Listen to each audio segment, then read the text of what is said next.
Irmãos, o tema da mensagem é o que Deus nos fala diante dos problemas. O que Deus nos fala diante dos problemas. Vou ter como texto básico aí para a nossa meditação o capítulo 14 de Êxodo. Êxodo 14, eu vou ler aí do versículo 10 até o 16, salvo engano. Ao aproximar-se o faraó, os israelitas olharam e avistaram os egípcios que marchavam na direção deles. E aterrorizados clamaram ao Senhor. E disseram a Moisés: foi por falta de túmulos lá no Egito que você nos trouxe para morrermos no deserto? O que você fez conosco, tirando-nos de lá? Já tínhamos dito a você lá no Egito: deixe-nos em paz, seremos escravos aqui no Egito. Antes ser escravos no Egito do que morrer no deserto. Moisés respondeu ao povo: não tenham medo, fiquem firmes e vejam o livramento que o Senhor lhes trará hoje, porque vocês nunca mais verão os egípcios que hoje veem. O Senhor lutará por vocês, tão somente acalmem-se. Disse então o Senhor a Moisés: por que você está clamando a mim? Diga aos israelitas que sigam avante, erga sua vara e estende a mão sobre o mar, e as águas se dividirão para que os israelitas atravessem o mar em terra seca. Até aqui, depois eu vou ler outros versículos. Eu vou partir do pressuposto que a igreja conhece já bem a história do povo, chamado povo de Israel, que Deus tirou lá do Egito da escravidão, né? Por que esse nome Israel? Primeiramente, dá uma explicação com relação a isso. Eles são chamados de israelitas, né? É o que diz o versículo 10 aqui. Isso é em razão de Jacó. Jacó teve o nome mudado para Israel. E Jacó foi morar no Egito, quando o filho dele se tornou governador do Egito. Quem era o filho de Jacó? José. Foi para o Egito como escravo, vendido pelos seus irmãos, e lá virou governador. E depois que era governador, com toda a simpatia que ele tinha do faraó da época, ele levou toda a família dele para morar no Egito. O pai dele, Jacó, que teve o nome mudado para Israel. E todos os seus irmãos também foram morar no Egito. O faraó deu à família dele uma parte do Egito lá para eles criarem gado, para eles morarem. Porém, o tempo passou, José morreu, o faraó morreu, vieram outros faraós, 4, 5 faraós, que já não sabiam mais nada da história de José, né? Não tinha conhecimento da família dele nem nada. Os outros faraós, não sei, o quarto, terceiro, depois desse que gostava de José, estou dizendo terceiro, quarto, quinto, porque o povo ficou 430 anos no Egito. Então daria no mínimo umas 5 gerações. 4, 5 gerações. Se eles vivessem em torno de 80, 100 anos. Né? E então, algum faraó, mais adiante, que não conhecia esse povo, escravizou esse povo. Todos aqueles descendentes dos irmãos de José, dos filhos de José, dos netos, e etc., foram escravizados lá no Egito, se tornaram servos do Egito. Então, todo o trabalho pesado lá no Egito era feito por esse povo. E esse povo era chamado de israelita por causa de Jacó, que tinha o nome de Israel. Agora, por favor, quando eu falar aqui em povo de Deus, povo de Israel, não façam nenhum link com Israel de hoje, que está aí guerreando. Esqueçam, não façam esse link, porque não vai dar certo. Você não vai ficar muito feliz se você ficar fazendo essa conexão, né, com Israel de hoje. O link que você pode fazer e que nós vamos fazer é o link espiritual. O Israel espiritual. Nós, igreja de Jesus Cristo, somos o Israel de Deus, o povo de Deus. Aí sim nós podemos fazer essa conexão. É lógico que Deus tem planos para aquele lugar, etc., mas isso é preciso estudar muito para poder compreender essas coisas aí, né? Pastor Marcelo, de vez em quando, ele explica alguma coisinha sobre isso. Mas vamos pensar que aquele povo era o povo que Deus escolheu, o povo que Deus iria levar, né? Tinha uma promessa de levá-lo para uma terra prometida. E nós, o Israel espiritual, temos uma promessa e Deus está nos levando para uma terra prometida. Né? Então, essa é a conexão que nós vamos fazer. Irmãos, aqui diz o texto que, depois de tanta peleja, né, de Moisés, que Deus levantou Moisés para tirar aquele povo do Egito, em direção à terra que Deus queria colocar aquele povo. Depois de tanta resistência de Faraó, vocês conhecem bem as histórias das pragas, né, das pragas do Egito, até por meio de filmes, etc., etc., até os ímpios, os ateus conhecem bem essa história. Faraó cedeu e deixou o povo ir. Então, o povo já estava no deserto já, a Bíblia não fala quantos dias, quanto tempo, mas diz a palavra que Faraó se arrependeu. Tem algum versículo atrás, diz assim: então o Faraó e seus conselheiros mudaram de ideia e disseram: o que foi que nós fizemos? Deixamos os israelitas sair e perdemos os nossos escravos. Porque todo o serviço pesado lá no Egito era feito pelo povo de Israel, por esse povo que era escravo lá no Egito. Então o Faraó, arrependido, juntou o seu exército, aqui fala todos os seus carros de guerra, cavalos, cavaleiros, etc., e foram em direção a esse povo. Queria levar de volta esse povo escravo para o Egito. Então, a partir do texto que eu li, do versículo 10, quando o povo estava à praia, diante do Mar Vermelho, e o povo olha para trás, o povo viu Faraó se aproximando com todo o seu exército. Qual foi a reação do povo diante daquela cena? Aquele povo estava com 2 grandes problemas naquele momento. Tinha à sua frente um mar. Eles não tinham navios, não tinham barcos, não tinham submarinos. Então, eles não vislumbravam nenhuma forma de passar por aquele mar vermelho, chamado Mar Vermelho, né?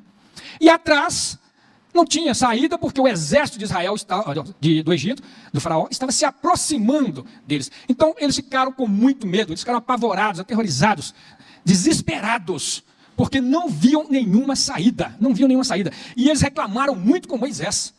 Reclamaram com Moisés dizendo, né, os versículos que eu li aí, não tinha lugar para a gente morrer lá no Egito, para ser enterrado lá? Para que você nos trouxe para morrer aqui, nesse deserto?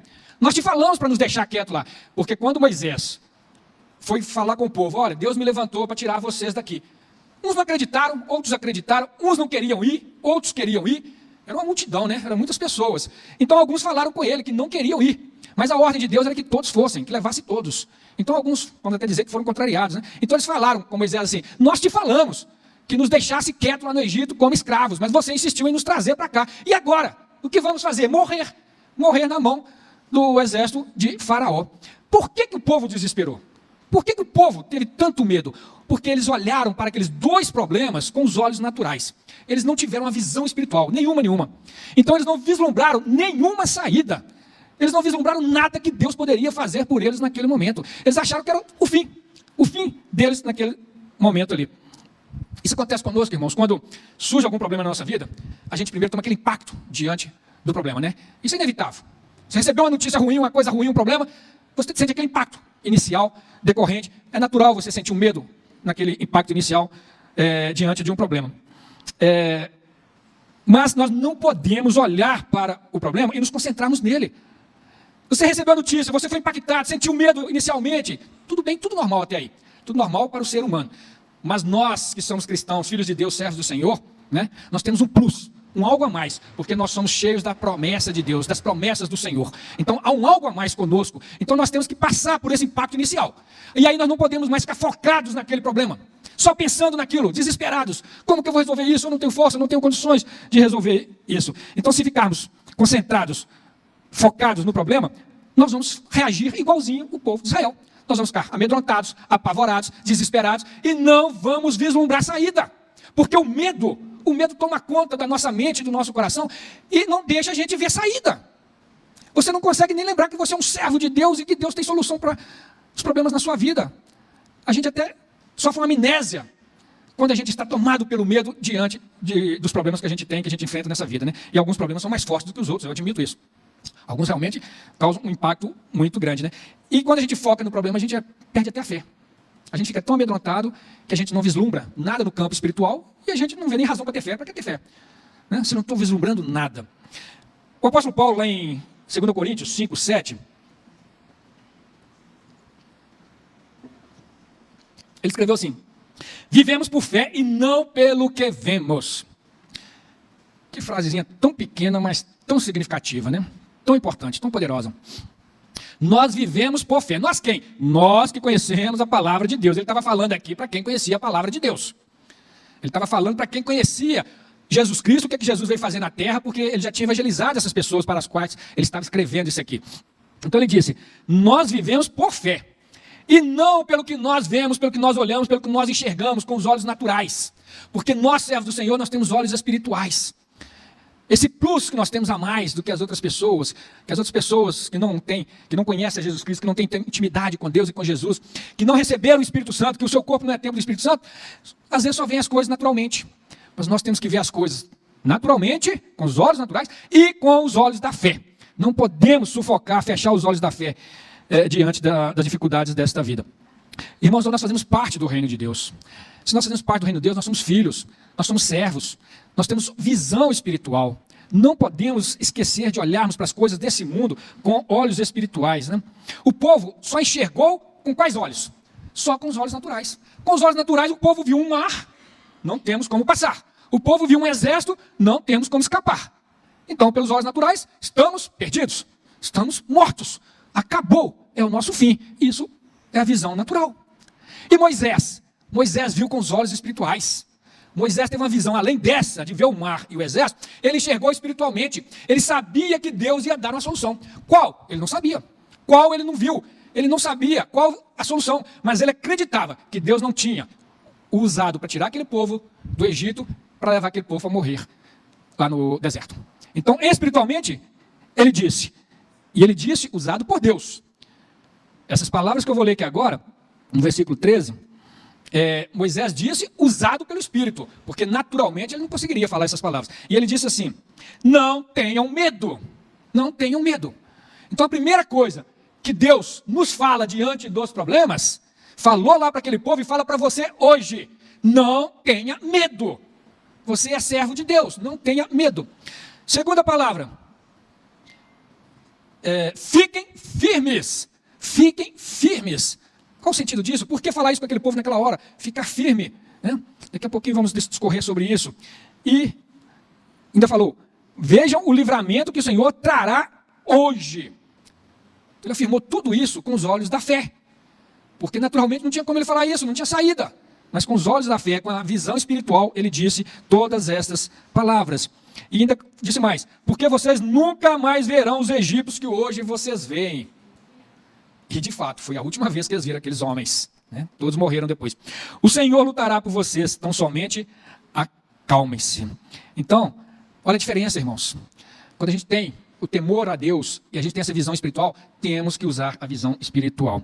Nós somos o povo de Deus hoje. Nós somos o povo de Israel hoje. Da mesma forma que Deus falou àquele povo, Deus fala conosco hoje. Todos nós enfrentamos problemas. Não existe ninguém na face da terra que não enfrentou, que não enfrenta e que não enfrentará. E querem uma notícia ruim? Vocês vão ter muitos problemas na vida ainda. Olha que profecia.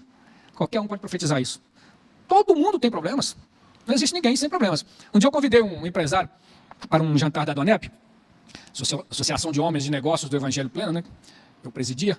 E ele me falou assim, essas reuniões aí que vocês fazem de evangelho, vocês só sabem falar de problemas. Todo mundo tem problemas. Eu não tenho problemas, então eu não vou lá. Grande mentiroso, né? Grande Pinóquio. Como é que alguém pode falar que não tem problema? E eu o conhecia, eu sabia dos problemas dele. Quem é que não tem problema? Eu sabia de vários problemas dele, porque eu o conhecia. Eu era o delegado na cidade lá. Delegado não tem bola de cristal não, mas a gente fica sabendo da vida de muita gente. Então eu sabia muita coisa da vida dele. E eu falei assim, quando ele me disse, né, que não iria porque ele não tinha problema, e que a gente só fala de problemas para pessoas problemáticas, eu falei assim, se você morrer agora, você vai para o céu ou para o inferno? Ele falou assim, eu não sei. Eu falei assim, estou te mostrando o maior problema que você tem. Os outros não vou nem te falar, mas o maior problema que você tem é que você não sabe se vai para o céu ou para o inferno. Esse é um grande problema. Mas, irmãos, voltando aqui. Então, as palavras de Deus para aquele povo, tome posse delas hoje, porque nós somos o povo de Deus, nós somos o Israel de Deus. Muitos problemas, irmãos, se colocam diante de nós como um mar vermelho, né? Intransponível. A gente olha assim, não vou conseguir. Parece algo intransponível, como um mar vermelho diante de nós. Vou dar alguns exemplos aqui, só para uma rápida meditação sobre isso. A doença. Muitas vezes a doença, todo mundo vai adoecer um dia, já adoeceu, já passou às vezes por procedimentos cirúrgicos, etc. Vai adoecer um dia, né? É quase que inevitável isso. Mas muitas pessoas, às vezes, diante da doença, se abalam tanto que é como se fosse um mar vermelho, algo intransponível, algo sem solução na vida delas, né? Se olharmos para a doença apenas com os nossos olhos naturais, irmãos, às vezes a gente vai piorar, que a gente não vai reagir à doença. Então nós cristãos temos que olhar para a doença com olhos espirituais e rejeitarmos a doença no nosso corpo com visão espiritual. A visão espiritual já nos faz vermos amanhã curado, não o hoje doente. Então você tem que olhar para você curado, se enxergar curado e declarar que você está curado em nome de Jesus. E se você declarar isso hoje e amanhã amanhecer pior, continue declarando que você está curado em nome de Jesus. Essa é a visão espiritual dos filhos de Deus. Agora quem não tem visão espiritual, eu estou perdido, eu estou acabado, essa doença está acabando comigo, eu só estou piorando, ai de mim, coitado de mim. Vai morrer, viu? Te dou uma notícia, vai morrer se você ficar assim, sem visão espiritual, só com essa visão pessimista, natural, normal, do ser humano natural. Diga, né, que seu corpo é templo do Espírito Santo. Seu corpo, o Espírito Santo habita em você. Então, tenha visão espiritual. Problemas conjugais. Eu estou falando assim, alguns problemas mais comuns e que afetam grandemente as pessoas. Problemas conjugais afetam tantas pessoas porque Satanás não suporta ver casais cristãos felizes. De jeito nenhum, né? Satanás tem ódio de ver casal evangélico, casal cristão, casal que teme a Deus feliz. Então ele faz de tudo para acabar com essa felicidade. Ele faz de tudo para destruir. Então ele coloca tantas picuinhas no meio do casal, para tanta briguinha, tantos problemas, né? E todo mundo que é casado já passou por isso. Tem uma desavença e depois fica assim, por quê mesmo? Nem sabe.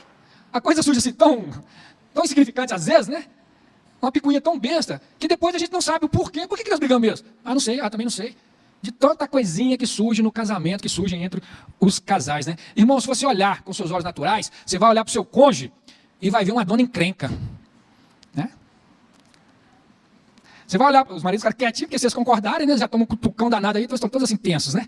Mas todos para concordar comigo. Você vai olhar para o seu marido e ver aquele senhor encrenca. Que chatice. Né? Com os olhos espirituais, né, irmãos, você vai olhar para o seu cônjuge. Cônjuge tanto faz, o homem quanto a mulher, né? O marido ou a esposa. Você vai olhar para ele e declarar que ele é uma bênção na sua vida. Essa visão espiritual. Por quê? Pode ser uma dona encrenca hoje, um senhor encrenca hoje, mas Deus pode operar naquela vida, naquele casamento, dar uma unção diferente ali, uma bênção diferente. E vocês têm olhos diferentes. Né? Então declare que o seu cônjuge, que hoje pode não estar aquela bênção, mas declare que ele é uma bênção. Vocês foram casados com a bênção do Senhor, então declare que ele é uma bênção, seu casamento é uma bênção, sua família é uma bênção. Ainda que naquele momento não esteja sendo. A visão espiritual te faz ver o amanhã. Entenderam? Então declare essas coisas, não dê lugar ao diabo, porque senão ele destrói. E o casamento de cristão, irmão, casamento de cristão tem propósito. Qual que é o propósito do casamento cristão? Viver casado até a morte. O propósito do casamento cristão é viver casado até a morte. Então nós temos que lutar por isso. Ó. Não podemos fraquejar diante dos problemas que surgem no casamento. Outra questão que às vezes faz algumas pessoas sofrerem por muito tempo, é a saudade pela perda de um ente querido. Porque a pessoa às vezes não sai do luto. O luto é para ser vivido, tem que ser vivido. Todos nós vamos passar por isso. Alguns já passaram, outros não, mas vão passar ainda. A gente perde entes queridos nessa vida. A gente perde pai, mãe, filhos, avós, netos, etc, etc, etc. Né? Mas o luto passa, ele tem que passar. A pessoa não pode ficar cultivando o luto. Se achando abandonada. Agora, o que eu faço da minha vida? Estou abandonado, não sei viver sem minha mãe, não sei viver sem meu pai, não sei viver sem meu filho. Fica curtindo aquele luto toda a vida. Isso não é bíblico. O luto tem que passar. Porque nós temos promessa de que jamais seremos abandonados. A pessoa se concentra na perda e no vazio que aquela pessoa que foi deixou. E aí não sai do luto. Concentre-se em Jesus Cristo, que tem promessa de que você não vai ficar sozinho, você não vai sofrer aqui, abandonado, porque um ente querido foi embora. Isso é da vida, a partida de entes queridos. Então é preciso crer que Jesus está conosco, que Jesus preenche o vazio da nossa vida, o vazio deixado por aquela pessoa. E lembrarmos do ente querido para as coisas boas, pelo tempo gostoso que convivemos. Eu preguei aqui no ano passado, no dia do aniversário de morte da minha mãe, quando ela fez 3 anos de falecida. No dia do aniversário dela, eu estava aqui pregando. E eu passei o dia, não passei triste, chorando, desesperado, não liguei para o pastor, não consigo pregar não, estou tão arrasado que eu não consigo pregar. Não fiz isso não. Vim pregar cheio de alegria, porque eu só lembro dela, do tempo maravilhoso que eu convivi com ela, tudo que ela me ensinou nessa vida. Né? Então o luto tem que passar. Mas Jesus abençoa, Jesus ajuda qualquer pessoa a passar por essa dificuldade, por esse problema. Em Isaías 41:10, Deus disse também ao povo de Israel também. E se disse ao povo de Israel, diz para nós, Israel espiritual, né? Igreja. Por isso não temas, Isaías 41:10, não tema, pois eu estou com você, não tenha medo, pois eu sou o seu Deus. Eu o fortalecerei e eu o ajudarei. Eu o segurarei com a minha mão direita vitoriosa. Por que Deus falou assim? Eu o fortalecerei e o ajudarei. Porque a pessoa quando está com problema, ela fica fraca. Ela fica fraca. Né? Então Deus dá a força. Nós precisamos de força quando estamos fracos. Quando estamos enfraquecidos por causa dos problemas dessa vida. Então Deus diz que fortalece. Ele fortalece. Ele fortalece. Não tente buscar força em outras coisas, em outras crenças. Busque em Deus, porque Ele fortalece e Ele ajuda. É o que Ele disse aqui. Eu fortalecerei e ajudarei e darei a vitória. Segunda coisa que Deus disse diante dos problemas. Qual foi? Fiquem firmes. Fiquem firmes. Não se abalem, não se desesperem, fiquem firmes. Irmãos, aqueles israelitas, quando viram o exército chegando, Faraó, com todo o seu exército chegando, o mar à frente, não tinha saída, aquele povo queria recuar. Aquele povo queria sair correndo para o lado de Faraó e se entregar para Faraó e voltar para o Egito. Por isso que Deus disse, fiquem firmes. Não saiam daqui, marchem adiante. Mas à frente Deus disse, marchem adiante. Ninguém marcha de marcha ré, né? Ninguém marcha para trás. Então Deus diz, marchem, sigam, não corram para Faraó se entregando para voltarem como escravos lá para o Egito. Sigam em frente. Então as falas de Deus nesse momento, fiquem firmes. Diga aos israelitas que marchem, que sigam avante. Diante dos problemas, irmãos, Deus nos manda ficarmos firmes. Como é isso na prática, hein? Como é que você, que está cheio de problema, você fica firme na prática? Primeiro, não esfrie espiritualmente. É difícil. Mas esforça-te. Esforça-te, tenha bom ânimo para não perder a fé. Se você perder a fé, você vai fazer o quê? Você vai correr para quem? Lembra quando Pedro disse, né, para Jesus? Se nós te largarmos, nós vamos para quem? Para quem? Só o Senhor tem as palavras de vida eterna. Então, se você perder a fé, você vai fazer o quê? Então, fique firme. Está sofrendo, mas não perca a fé. Não fique doente espiritualmente. Olha o que Deus disse: eu te fortalecerei e te ajudarei, né? Lá em Isaías 41. Outra coisa, não pare de vir à igreja. Isso acontece muito. A pessoa está com problema. Eu estou nem querendo ir à igreja mais. Estou desanimado de ir à igreja. Só vai piorar o seu problema, irmão. Como eu disse no início, aqui você entra triste e sai alegre. Aqui você entra chorando e sai alegre. E não o contrário. Então você venha triste, venha com seus problemas, venha chorando, venha arrastado. Não quero ir, estou sem força. Mas se arrume e venha assim mesmo. Aqui você vai receber força, você vai receber palavra. Deus vai usar o louvor, vai usar o pregador, vai usar um irmão, vai usar uma irmã, vai usar um sorriso para te fortalecer. Então venha, não fique prostrado, não. Se você ficar em casa, você vai estar se alimentando de coisas que não prestam, eu tenho certeza. Você não vai ficar lá em casa assim, parado no tempo. Você vai ficar diante da televisão, se enchendo de porcarias do mundo. Você vai fazer outras coisas, né? Então aqui não, aqui você vem louvar a Deus, glorificar e vai receber. Não pare de ler a Bíblia. É difícil também. A gente perde o ânimo de ler a Bíblia, né? Mas esforça-te, continue lendo a Bíblia, porque Deus fala conosco através da Bíblia. Se você parar de ler a Bíblia, como é que Deus vai falar com você? O versículo 41 de Isaías é uma grande fala de Deus para nós ou não é? Quando ele fala assim: eu o fortalecerei, eu o ajudarei. Aí você lê lá e fala: olha, Deus está falando comigo, que vai me fortalecer e vai me ajudar. Mas você não lê, então Deus não vai falar. Estão entendendo? Então leia a Bíblia quando você está desanimado, cheio de problemas. Leia, porque Deus vai falar com você. Deus não tem só a Bíblia para falar com a gente não, né? Ele usa métodos individuais também quando ele quer falar especificamente com alguém, mas o mais comum é a Bíblia. Não pare de orar. Não pare de orar. É difícil também. Quando a gente está com problema, a gente fica sem assunto, né, para falar com Deus. A gente fica sem assunto. Você fica lá, às vezes, no seu secreto, na sua cadeira, no seu tapete de ajoelhar, sei lá, do seu jeito. Mas aí parece que o assunto não vem. Você está aborrecido, você está chateado, fica meio sem assunto com Deus. Mas fica ali. E eu fico ali, só pensando. Aí às vezes eu fico pensando em versículos bíblicos, fico pensando, falo um pouquinho com Deus, aí perco o assunto de novo e tal. Mas a gente tem que se manter naquele ritmo de oração. Irmãos, então, fiquem firmes diante dos problemas, né? Não deixe a sua fé acabar, não deixe de vir à igreja, não deixe de ler a Bíblia e não pare de orar. Versículo 14 diz assim: o Senhor lutará por vocês. O Senhor lutará por vocês. Irmãos, Deus não promete para ninguém. Deus não promete para ninguém uma vida sem problemas. Ninguém. Não se iludam, achando que você não vai ter problemas, que você está firme na palavra, e etc., que você está cheio. Não. Deus não promete isso para ninguém. Você vai viver o resto da sua vida sem problemas. Vocês vão ter muitos problemas até o dia que vocês partirem dessa terra. Muitos. Mas o que Deus disse aqui? Qual a promessa que Deus tem para você nesta noite? Toma posse dela. Versículo 14. Marquem na sua Bíblia. O Senhor lutará por você.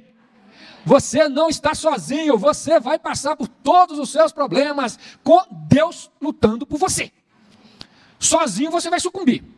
Sozinho você não vai aguentar. Mas com Deus, o apóstolo Paulo diz assim: posso todas as coisas, boas ou ruins, naquele que me fortalece. Então, com Deus, eu posso passar todas as coisas, boas ou ruins. Sem Ele, não dá, né? Então, Ele lutará por você. Ele lutará por você, seja qual for o problema que vier na sua vida. Terceira e última coisa que Deus falou ao povo através de Moisés: vejam o livramento que o Senhor lhes trará. Vejam. Ele falou isso totalmente pelos olhos da fé. Vejam o livramento que o Senhor lhes dará. E aí Deus entrou com o livramento, né? Deus mandou que ele tocasse no mar, o mar se abriria, ele teve fé para isso, o mar se abriu, o povo passou em terra seca pelo mar. E o interessante aqui é que os textos todos falam aqui, vocês me desculpem eu beber tanta água, né? Fico interrompendo. Aqui fala que um anjo do Senhor andava na frente da multidão. Desde que eles saíram lá do Egito, Deus colocou um anjo. E o anjo caminhava na frente. E uma coluna de nuvem também ficava na frente do povo de Israel.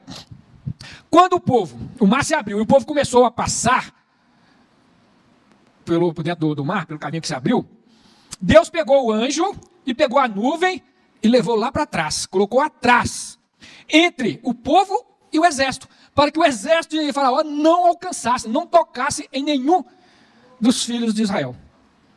Entenderam isso? Por que Deus fez isso? Deus se colocou entre o problema e o povo dele. Ele ficou no meio. Irmãos, nós somos o Israel de Deus. Nós somos o povo de Deus. Deus se coloca entre nós e os nossos problemas, para que a gente não sucumba, para que a gente não se entregue, para que a gente não desista. Ele se coloca entre nós. Já passou por essa terra um grande pregador, Spurgeon. Eu tenho livros dele lá em casa.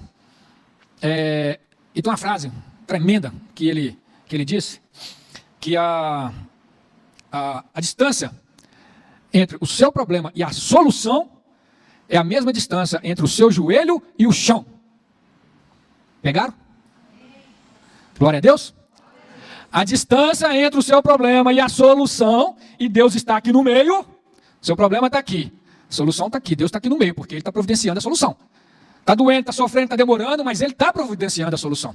E essa distância entre a solução e o problema e a solução, o Spurgeon chamava de a mesma distância entre o seu joelho e o chão, que significa o quê? Oração, oração. Oração traz o poder de Deus para as nossas vidas. Oração traz as bênçãos de Deus, traz as promessas de Deus, traz um mundo celestial ao nosso favor. Oração traz a graça de Deus sobre a nossa vida. Então eu encerro com essa terceira fala de Deus para o povo. Vamos relembrar então. A primeira: não tenha medo diante dos problemas. Não tenha medo. Você não está sozinho. Deus está com você. Não desespere. Você é cristão. Você é filho de Deus. Não tenha medo. Segunda coisa que Deus falou: fique firme. Fique firme. Não desista. Não desanime. Não pare de ler a Bíblia. Não pare de orar. Não pare de vir à igreja. Não pare de louvar. Não pare de cultuar. Não pare de adorar. Ele é o Senhor das nossas vidas. Jesus pode tudo. Nós não podemos nada sem Ele. E a terceira coisa, que nós vamos ver o livramento que Ele nos trará, que Ele nos fará. Vamos